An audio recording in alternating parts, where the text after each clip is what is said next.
Oh, hungry minds. Where did all the anger go?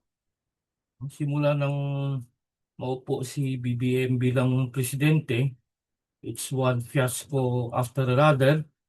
Nag-build up yung mga rally, galit na mga tao, lalo na yung sa flood control projects, no? Sa flood control scandal. At lumabas yung mga nepo babies, yung lifestyle nila, yung eroplano nila, yung magagara nilang kotse, bahay, mga alahas.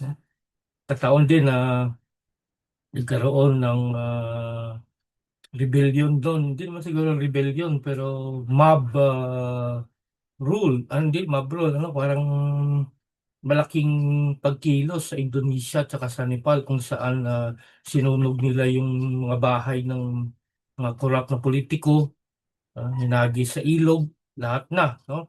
Ah, there were expectation na gano'n din sana yung nangyari sa Pilipinas. Matagal na talaga magalit mga Pilipino eh.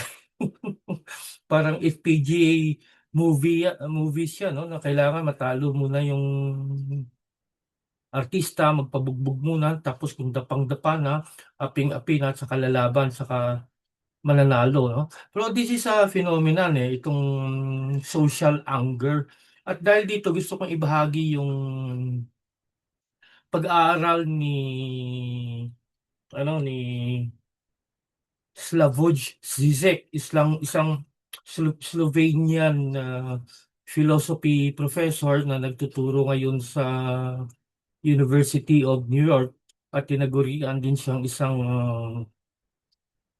cultural theorist, no?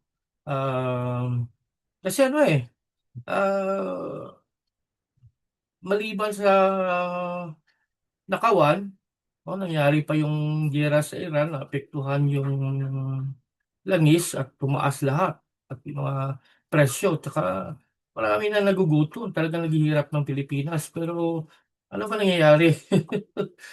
May mga nagsabi, baka na people power fatigue na ang mga Pilipino o may mga rally man, hindi naman united, no? Iba-ibang faction, iba-ibang ideological leanings. No? Yung iba naman bayad, no?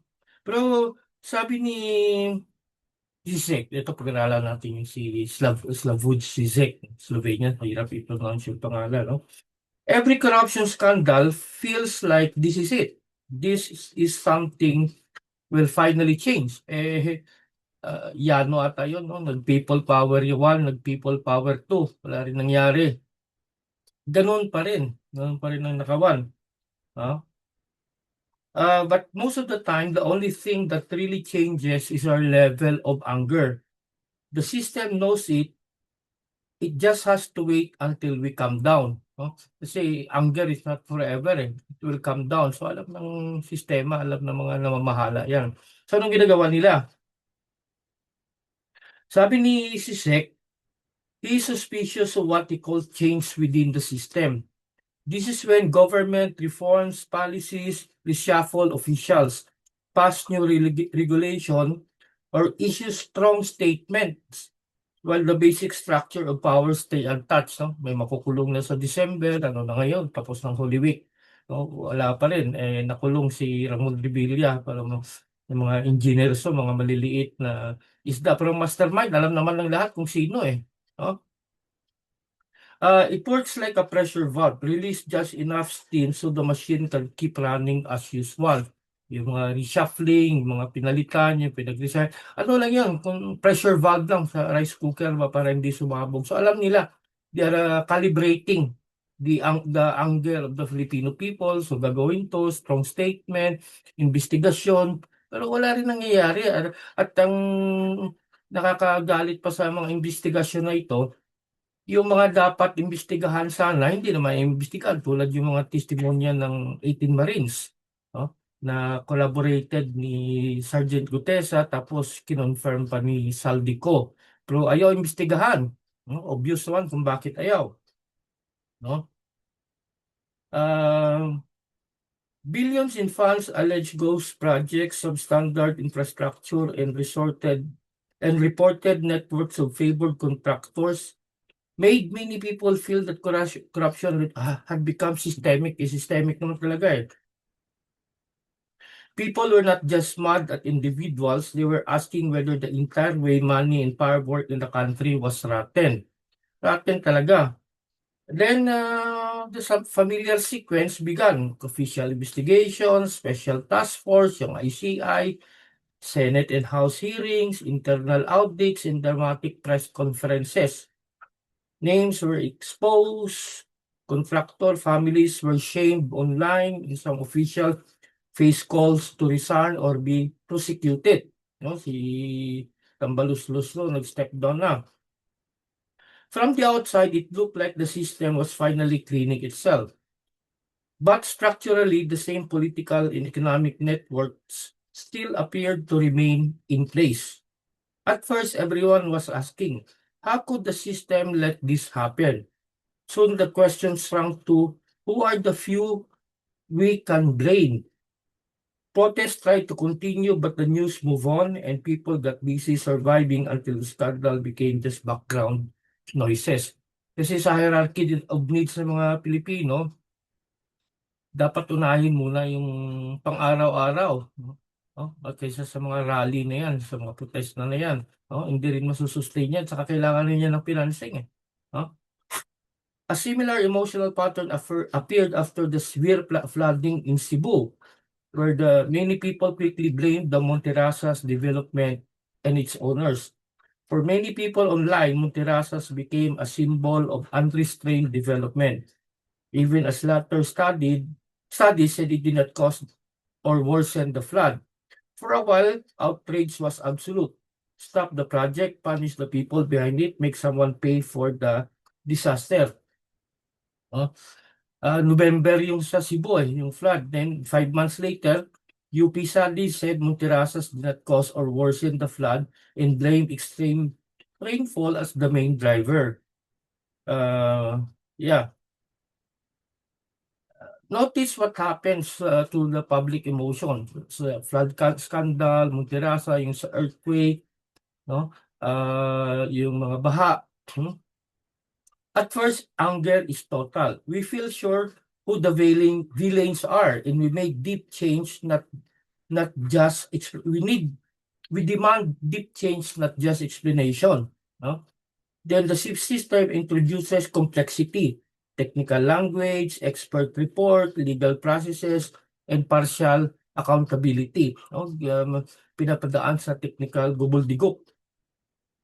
The outrage turned into confusion, fatigue, or passive acceptance dahil sa mga technical gubol-digok, sa mga hearing, yung mga lawyers, no? Parang na-confuse na mga tao. No? Sabi ni Sisek, the system can use reforms, investigations, and even expert findings to calm people down and protect itself. With flood control, we already know the answer is corruption. The harder question is what kind of budgeting, bidding, and political system makes corrupt flood projects the default setting no matter who's in charge. O nga naman, kahit sinong nakaupo dyan, sistema na kasi, ganun pa rin sa BIR, no? Ganun pa rin sa Ostom. No? So the problem is not that we get angry.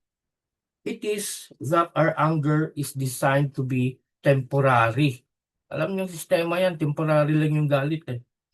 As long as the system can offer small correction, fire some people, new faces, and technical answers, it can keep the deeper questions off the table. The uncomfortable question is, how do we move from brief spikes of rage to a long sustained demand to change the rules of the game itself? Systemic change. No?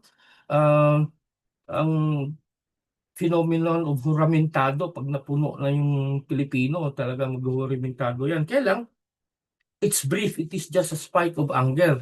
No? Hindi masustain yan. Kailangan talaga masustain.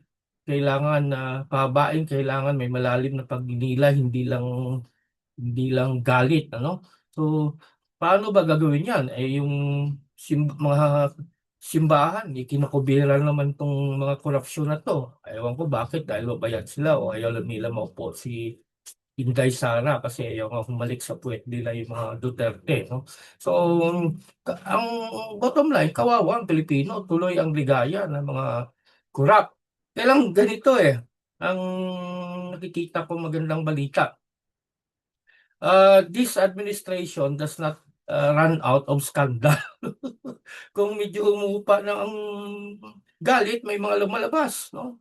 Gutesa, flood control, tapos yung 18 Marines. Ngayon, si Tamba na naman.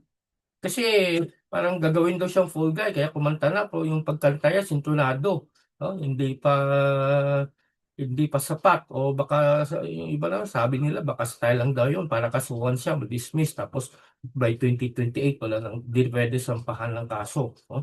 Pero I'm sure nung kanila kita ko sa social media sabi ni Dean Chase may AIDS daw si BBM, no?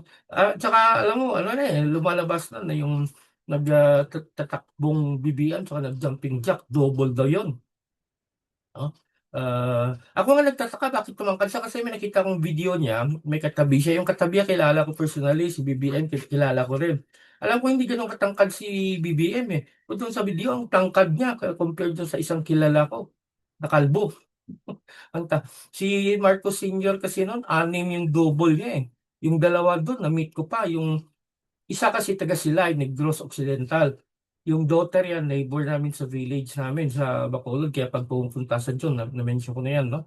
Yung isa naman, na-meet ko sa Mount Samat. At the foot of Mount Samat, doon yung bahay niya. Kwento niya pa nga na hindi daw alam ni Imelda lahat ng kayamanan ni Marcos. Yeah, it's normal for head of state to have doubles, ano? So, yun lang, no? They do not run out of scandal. So, nasusustain. So, hanggang kailan ba? No? Baka, ngayon, ano sila damage repair, calibration, yung nabanggit ko nga. Fire some people, give technical explanation, reshuffling. No? Pero hanggang kailan? No? I'm sure kapag puno na ang salok, no, kilala ko rin yung Pilipino Pilipino din ako. Sasabog yan. It's a social volcano.